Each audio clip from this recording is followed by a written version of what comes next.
Hey guys, welcome back and Happy New Year. Today is going to be a very special episode as we will be going down a memory lane at the end of the show. So, with no further delay, let me start the show. Now that we know that all that has been happening with the COVID 19 pandemic, we know that 2020 didn't go as we all thought it would go.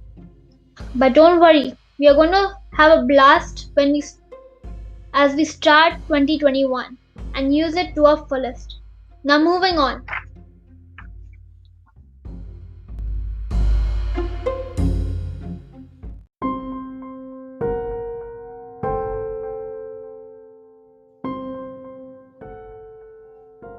Now, I'm going to be talking about a book which is really popular. The name of the book is Nightfall. It's about a girl named Sophie Foster who's struggling, grieving, scrambling, but she knows one thing. She will not be defeated. So never seems to have had the victory, but the battle is far from over. It's time to change tactics, make sacrifice, rethink things. Maybe even time for Sophie to trust her enemy. All paths lead to nightfall, and ominous dreams with even more ominous dreams. And Sophie and her friends strike a dangerous bargain together, but nothing can prepare them for what to discover. The problem is their failures stretch deep into the history, and with time running out and mistakes catching up with them, Sophie and the allies must join forces and face them never before. In the spectacular sixth book in the New York Times USA Today bestselling book philosophy series, in which Sophie must uncover the truth about the lost dream's insidious past before it repeats itself and changes reality. I hope you all love the book synopsis and I hope you buy it. If you want to know more about the other few books in the series, you may look back at few of my episodes. I have talked a lot about the Hebrew philosophy series and Sharon Messenger, who has written the book. So, moving on. Now I'm going to be talking about the middle grade novels of 2021, which will be due to release. Let's start. The first few books I'll be talking about, so yeah. The first one is The Nightmare.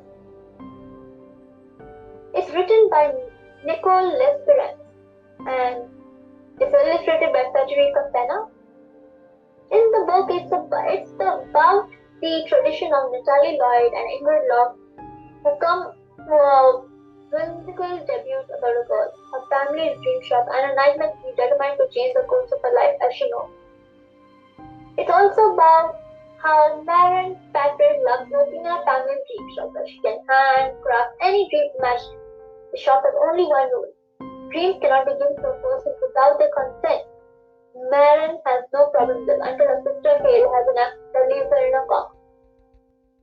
Maren's certain she can cure Haley with a few well-chosen dreams, and when no one's watching, she slips her a flying dream. But a strange new customer from the shop has been following Maren and knows what she does. Now she's laid the perfect trap. She's laid the perfect trap to blackmail Maren into creating custom nightmares for a dark and terrible folk. As Maren gets drawn further into the sinister scheme, she must have to make a choice to protect her family or to protect her town from family's magic. So that's that. Moving towards the next book, Glitter Gets Everywhere, written by Yvette Clark. It's about a girl whose mother died on a sunny Tuesday morning. So much has changed in Kitty's life over the last few months and she needs the world to stop spinning around her. She needs things to return to normal or as normal as they will ever be. Since her family was really odd being and had different abilities, she had to adjust to her new school, explore her new city and befriend a blue-haired boy. Kitty wonders if her memories of her mother don't need to stay in one place. There's a way for them to be with Kitty every day everywhere. So read on, and if you like to buy it, you may get it on Amazon, and it's going to be published in 2021. So you can tune in for that. Now, when we talk about the New Year goals, we all know that goals are really important in life. And some of us have goals related to writing, reading, and many other things. Now let's see. How do you get a good goal? How do you set a good goal which you can actually accomplish? Well, write your goals and review them periodically. For example, you could think of some goals, write them out, and not just anywhere. Keep them on a list of New Year goals in a place where you will see them regularly. You can review your progress and recommit on a consistent basis. For example, you want to learn how to swim. You could just tape that thing somewhere where you can actually see it every day. For example, you could tape it to your board, or you could tape it to your wall, anything like that. And then you can take a photo of your resolutions and post them as a computer screensaver or as a smartphone wallpaper. Second, create goals for different areas of your life. So it's work goals, health and fitness goals, study goals, reading goals, writing goals, anything like that. We also set goals that are realistic and attainable, means you can actually achieve them, not like too heavy. Like, for example, writing a book. You plan on finishing 100 books in a year. Well, that's not possible, it's not realistic. So set goals that are realistic and attainable. For example, I want to complete one whole book in this much time. Let's say 6 months. That's the attainable goal because that's possible. Fourth point, make goals that are measurable. For example, you sit at the table with your friends for breakfast at least 5 mornings a week instead of making it more than one friend. You get what I mean? So that's how it will be. Make goals that are measurable. Like, you can actually, straighten, give your timing. For example, you want to write for 15 minutes every day after dinner, or instead keep your house cleaner, or something like that. Fifth point, design goals that can be accomplished with a partner. For example, you could sign up for a writing club if you're into writing, or sign up for a reading club if you like reading, things like that. So yeah. Now let's talk about E.G. Foley. She is an author.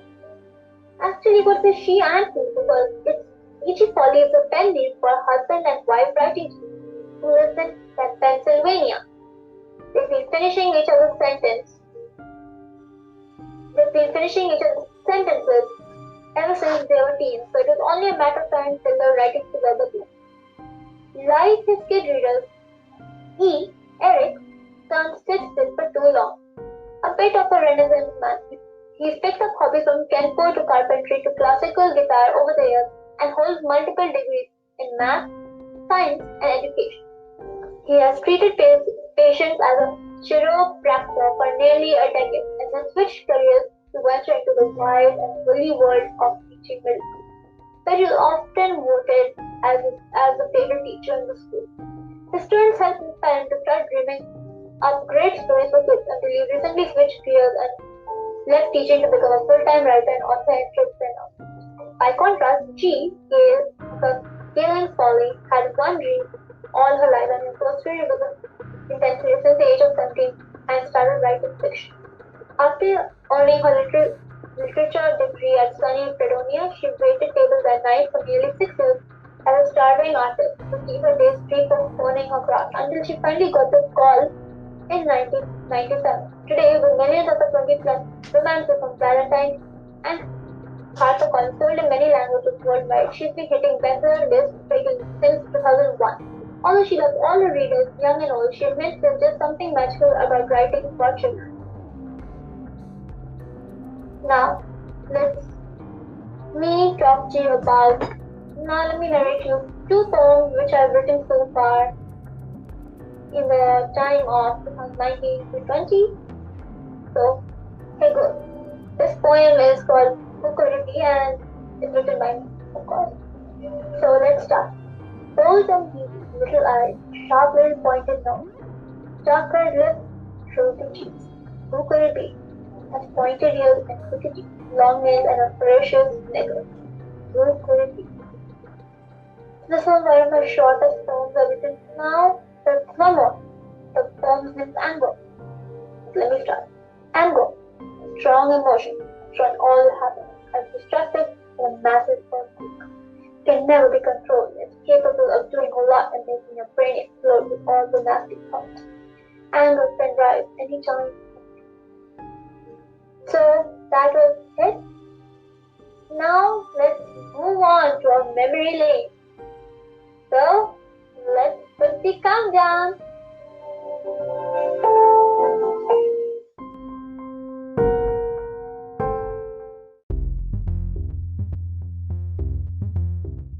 5, 4, 3, 2, 1.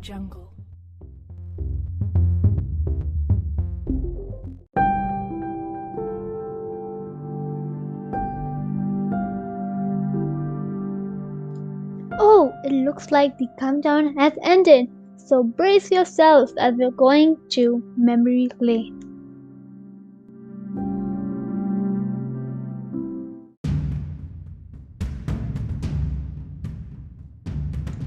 Okay, now we are in the memory lane. We'll start from September 16, when our show just started. That's when I talked about our show and talked about how different things we'll be doing. In episode 2, I read One Crazy Summer summary. Episode 3, I read Lion, Witch and Wardrobe. Episode 4, I read One and Only Ivan summary. Then episode 5, I read TLC, which is Keeper of the Lost Cities summary. Then I talked about Shannon Messenger. I talked about the famous quotes on books. Antagonist and protagonist was also discussed. Episode 6 in that I read The Secret Garden summary. I talked about essence of reading, creative mindset, genre styles, and I talked about best-selling authors. Episode 7, I did a book talk on exile. I talked about settings, characters, and skills enabled with reading. Episode 8, I did a genre talk, and I talked about some reader notes, and I did a book talk on Everblaze. Then in episode 9, I did a book talk on Into the Gauntlet. I talked about Rick Riordan, and I talked about NaNoWriMo.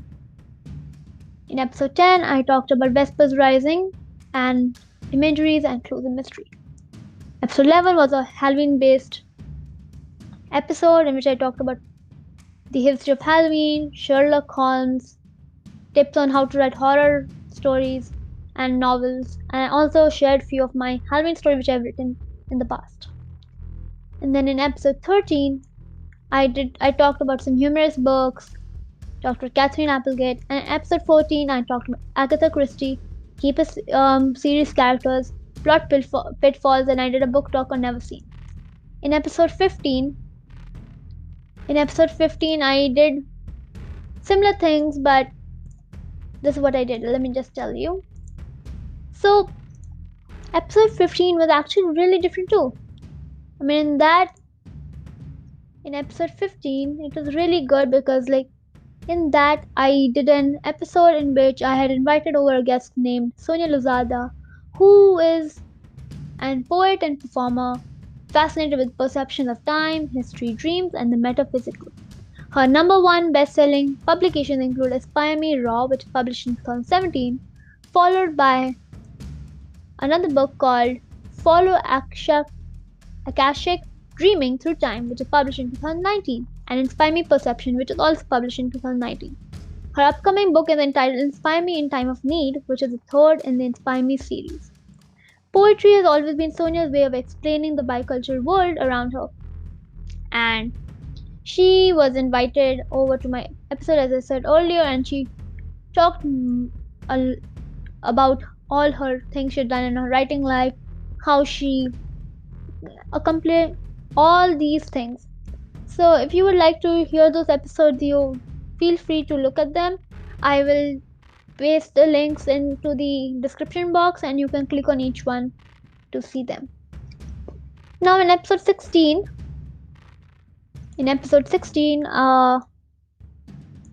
I invite another guest. Her name is Eva Zandor. She talks about her writing and illustrating life and much more.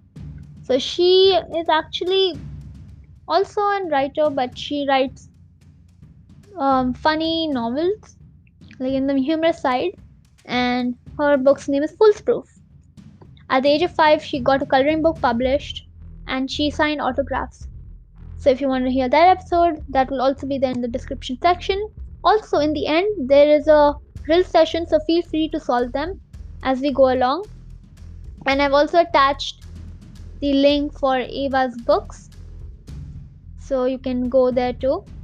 And currently, now we're back to the present because we are only done these many episodes, and so far, this is great. So I hope you all enjoyed this year, and I hope to see you next time. Have a great day ahead, and I wish you a happy new year once again. Bye guys.